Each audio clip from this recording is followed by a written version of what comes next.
coalitions. It's the job of those of us who try to shape public opinion to hold politicians to account and to hold them accountable to our values. We must not let fear of audience deter us from telling the truth. We must not let fear of other hosts deter us from telling the truth.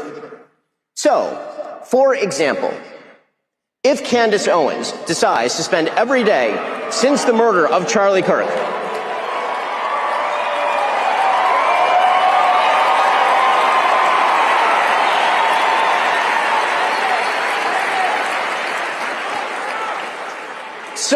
if Candace Owens decides to spend every day since the murder of Charlie Kirk casting aspersions at TPUSA and the people who work here, who worked with Charlie every single day, his best friends, to cast aspersions at Mikey McCoy and Andrew Colvin and Blake Neff and Tyler Boyer, and yes, at Erica Kirk, and to imply or outright claim complicity in a cover-up over Charlie's murder, to spew absolutely baseless trash implicating everyone from French intelligence to Mossad to members of TPUSA in Charlie's murder or a cover-up in that murder, then we, as people with a microphone, have a moral obligation to call that out by name.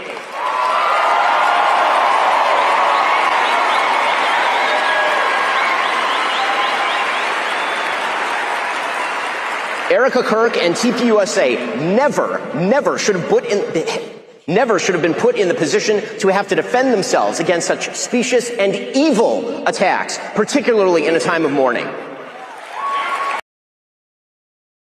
Hey, welcome in, everybody. Thanks so much for joining me here at Courageous Media. Really appreciate everybody rolling up. So AmFEST is rolling along in Phoenix.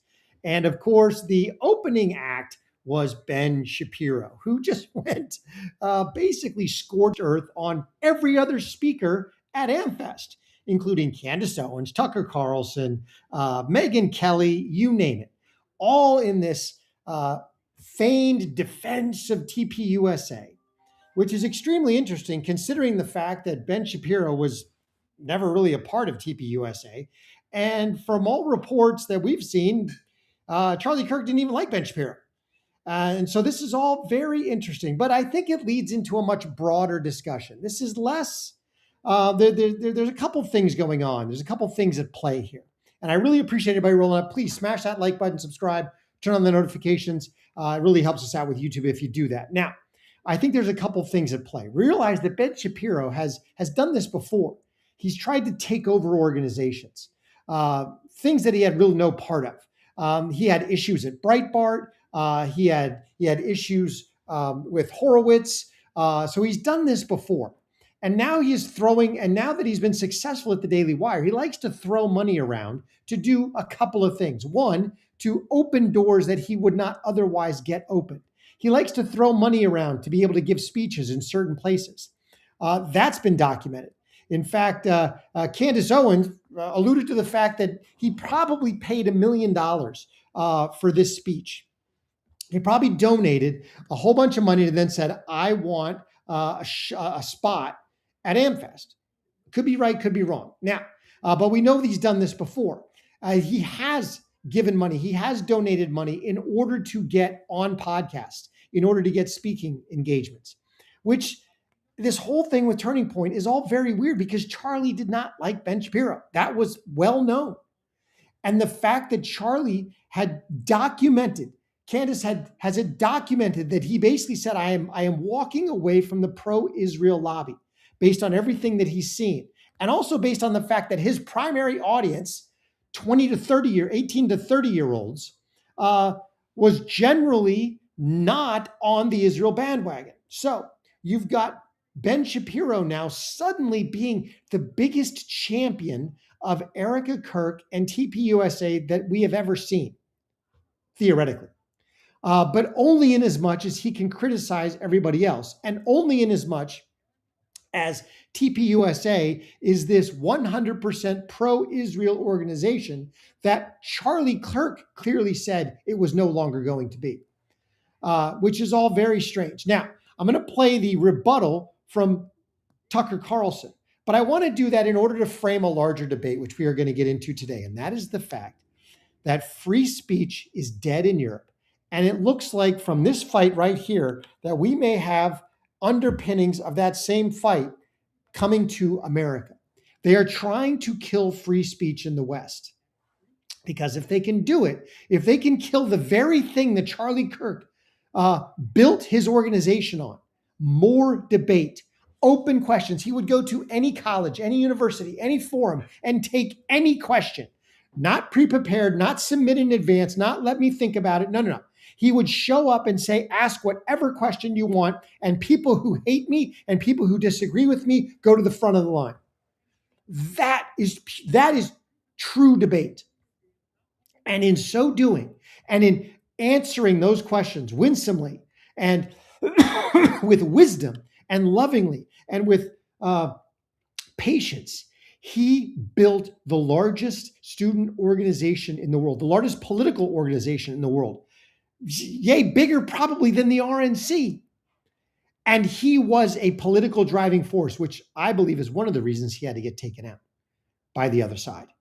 So let's dive into this. We're going to listen to Tucker Carlson's rebuttal of Shapiro, but then we're going to get into the bigger question of, is free speech dead already in Europe? And are the globalists cabal of corruptocrats trying to do the same thing in America?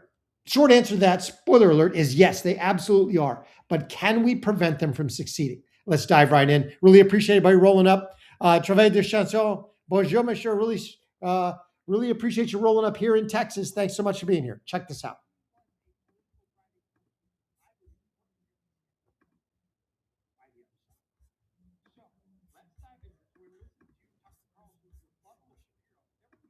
Got here, and I feel like I missed the first part of the program. Hope I didn't miss anything meaningful. But I just want to say, I don't think I did. No, I'm just kidding. I watched it. I laughed. That kind of bitter, sardonic laugh that emerges from you when, like, Upside Down World arrives.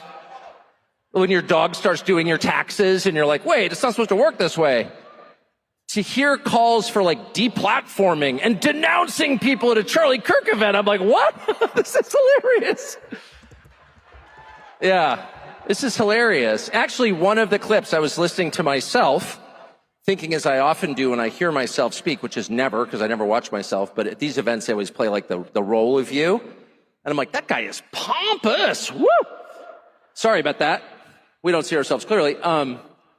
But the prediction that, at some point when Republicans took power again, which I did everything I could, to help, and really felt that was important. I still think, I was right. But I really thought that the impulse to deplatform people, or even to use the word platform as a verb, which it's not, it's a noun, don't steal my nouns. This is great. It's a noun, don't steal my nouns. Platform and denounce. Why haven't you denounced somebody else? The whole, like, Red Guard Cultural Revolution thing that we so hated and feared on the left that we did everything we could to usher in a new time where you could have an actual debate. I mean, this kind of was the whole point of Charlie Kirk's public life. And I think that he died for it. I really believe that. And I know a lot about it because the last several months of Charlie's life were devoted in part to arguing about this event, in fact, this speech, in fact, my speech here, which he asked me to do earlier this year, this summer, and was immediately put under just immense pressure from people who give money to Turning Point, I would assume good people, but who wanted him to take me off the roster. And this has all become public, and the whole thing is so sad that I never talk about it, except to say Charlie stood firm in his often stated and deeply held belief that people should be able to debate, and that if you have something valid to say, if you're telling the truth, you ought to be able to explain it calmly and in detail to people who don't agree with you, and that you shouldn't immediately resort to shut up racist. You shouldn't immediately go to motive. By the way, shut up racist is the #1 reason I voted for Donald Trump. And because I'm just sick of it. I mean, first of all, if I was a racist, if I was a bigot, I would just say so. Okay, it's America. You're allowed to be whatever kind of person you want. I'm not. I'm sincerely opposed, have always been, and will always be.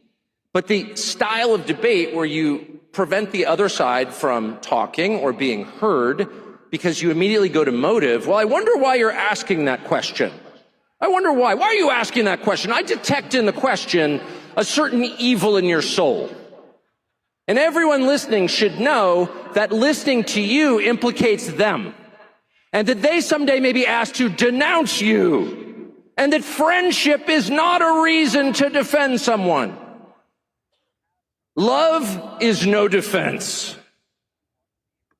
So you've got Tucker basically calling out Shapiro for the how dare you platform them? How dare you give them a voice? How dare you like what they said? I mean, he basically, there are points at which Shapiro has gone after Candace Owens for her liking tweets, liking expos. What? Are you serious? This is the level that we've gotten to. Now, fortunately in America, it is not yet illegal to speak your mind. It is not yet illegal to post things on Facebook or X or Instagram or YouTube or you name it. Now, it's not to say that it's 100% free, because we've actually seen people go to jail for memes that they posted on X because they basically skirted the law and created some ridiculous fake case around, they tried to prevent people from voting because of their fake tweet. It's just utterly egregious. But Tucker Carlson is absolutely right. Now, like him, like what he has to say, don't like what he has to say. K meets the Republicans have split. Many people will not stand with Tucker and anti-Israel ever. That is absolutely possible. That there will be a major rift over the support or not support of Israel within the GOP, within the Republican Party, within the MAGA movement.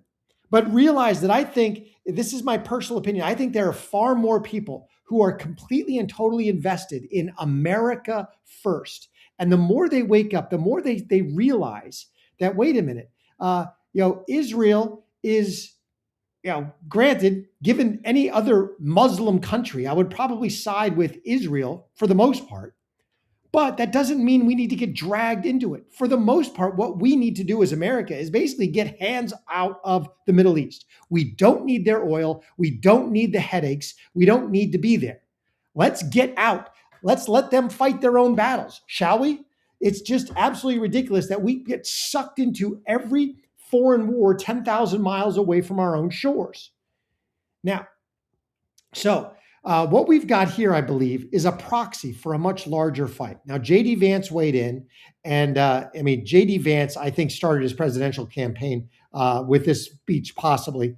But I thought it was amazing. He had so many things to say. We're going to do a separate video totally on J.D. Vance's AmFEST speech.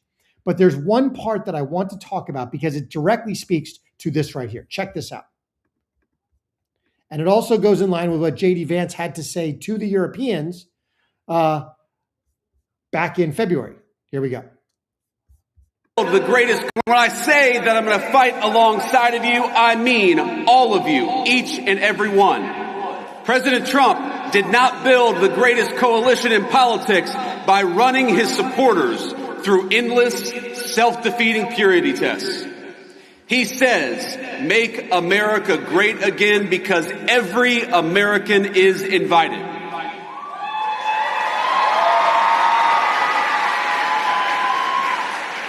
We don't care if you're white or black, rich or poor, young or old, rural or urban, controversial or a little bit boring or somewhere in between. People of every faith come to our banner because they know that the America First movement will make their lives better, and they also know that the Democrats don't care about anything other than maybe transing their kids. So if you love America, if you want all of us to be richer, stronger, safer, and prouder, you have a home on this team.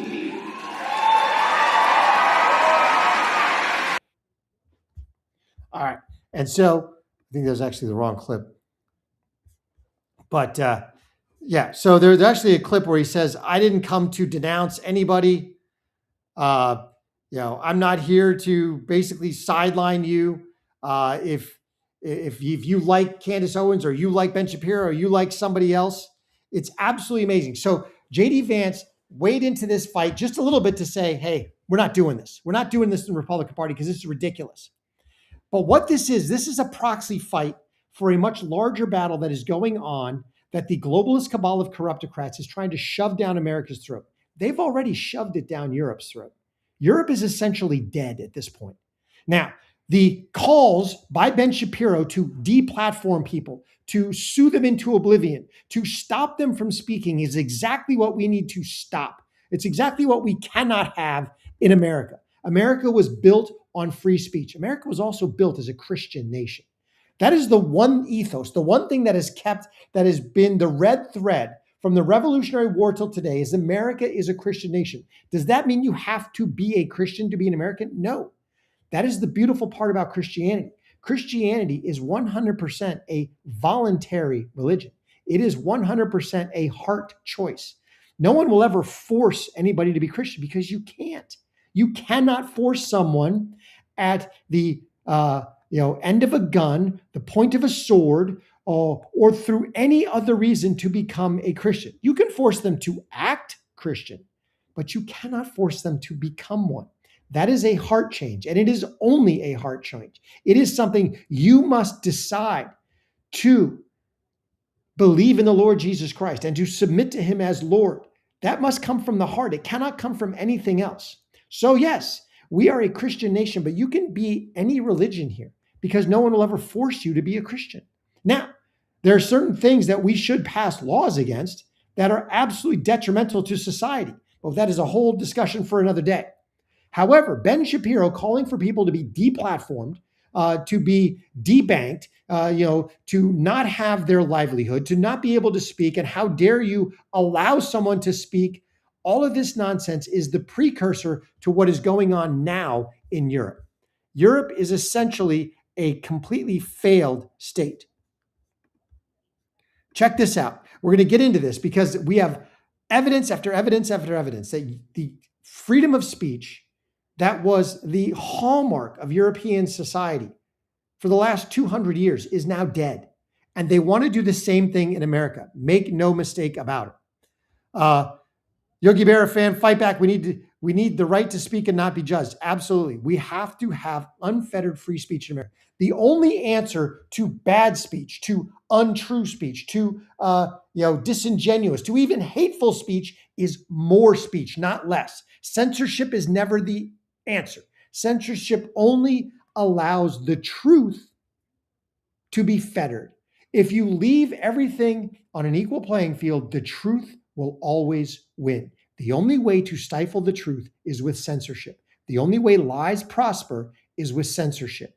Lies can go extremely fast around the world, but they will always, it's the tortoise and the hare, they will always get overrun by the truth, no matter what.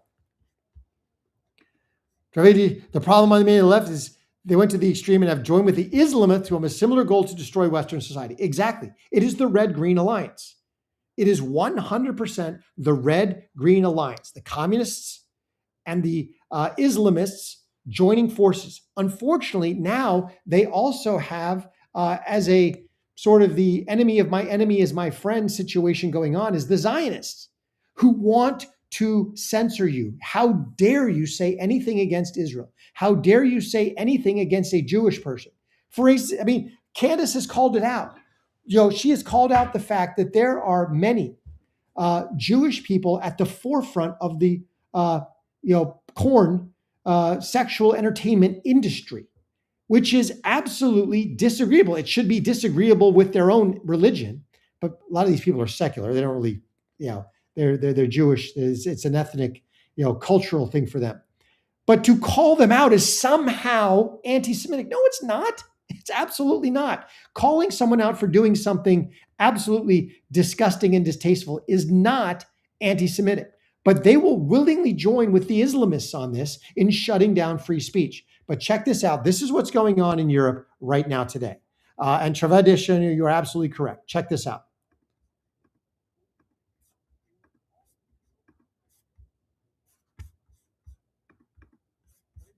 Oh, here we go. The deep state is real, always has been, but now it is coming to the forefront. They have no shame, no decency anymore in hunting free speech advocates like myself with surveillance, intercepting phone calls like the socialist tyranny secret police in Germany, and imprisonment for memes and particularly state criticism. You better remember this case of David Bendels, the chief editor of the leading German alternative media outlet Deutschlandkurier, who was recently sentenced to 7 months probation for posting this meme of government minister Nancy Faeser saying, "I hate free speech." This irony, this hypocrisy, is truly the epitome of tyranny, something that only Orwell could have come up with. Make Orwell fiction again.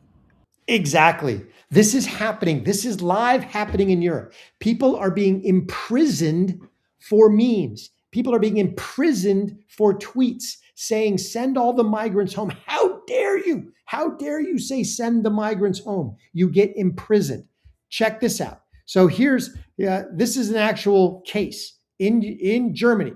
We're going to get into Europe here in a minute. Maria Therese Kaiser, crime, post about migrant essays, punishment, $6,000 fine. Taifun, actual essay, punishment, $8,000 fine, probation. You cannot make this stuff up. Now, to dive into Europe, when I talk about the Red-Green Alliance, here is Sadiq Khan saying the quiet part out loud in terms of their mindset. They don't think that grooming gangs, that SA gangs, that gangs of migrants running around actually hurting young females is an issue. No. The issue is people who don't agree with Islam. Check this out. We're not terrorists. कि लोग जो non-Muslims हैं वो समझे Islam peaceful religion है. We're not terrorists. We're not bad people. But unfortunately, some people try and divide communities, try and turn people against Islam, Muslims. और हम कोशिश करते हैं और इंशाल्लाह कि वो लोग educate हो जाएंगे. The problem is not all of the bad people who have done bad things. Does that mean that every single Muslim is a bad person? No, absolutely not. But let's be very careful, because if you read the Quran, if you read the Hadith, and you take a post-Medina view of Islam, then guess what? You've got a real problem on your hands, because it is absolutely a geopolitical movement. It is not just a religion. It is we will force you to be Muslim at the point of a sword. It literally says that. So you've got two competing ideologies, two competing worldviews that are not compatible. And to say that, hey, we got a problem because the Islamic religion may not be compatible with Western values. Oh, you are going to prison. Check this out. Here we go. This is an actual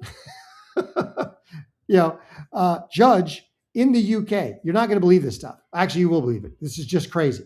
While we do this, please smash that like button, subscribe, turn on the notifications. Really appreciate everybody rolling up. But this is what is happening in the UK, in Europe right now. Clearly, UK and Germany are leading this fight, quote unquote fight, for the globalists in Europe. Check this out. Went on to say that you did not want your money going to immigrants who, quote, rape our kids and get priority, end quote. This offence is so serious that an immediate custodial sentence is unavoidable. Would you stand, please? The sentence that I pass has been reduced by 1/3 to reflect your guilty plea. The sentence is one of 20 months imprisonment. Went on. How dare you say that you don't want your money going to illegal immigrants in your country? Holy moly. In the UK, you get 20 months, nearly 2 years in prison for saying you don't want your money to go to illegal migrants who hurt kids. Wow. This is what's happening in the UK right now. Here's another one. This stuff is just replete. It's happening over and over and over again. Twitter user is jailed for 18 months for 2 anti-immigration tweets made after Christmas market car attack that were viewed just 33 times. So he tweets after a terrorist attack in his country that he doesn't want immigrants anymore, and he gets 18 months in prison. If you are, if you run a grooming gang in the UK, you get protected by the British government. They actively try to shovel it under the rug. Oh, no, no, no. If you post about immigration, you're going to prison in the UK. Now, this is what they want to bring to America.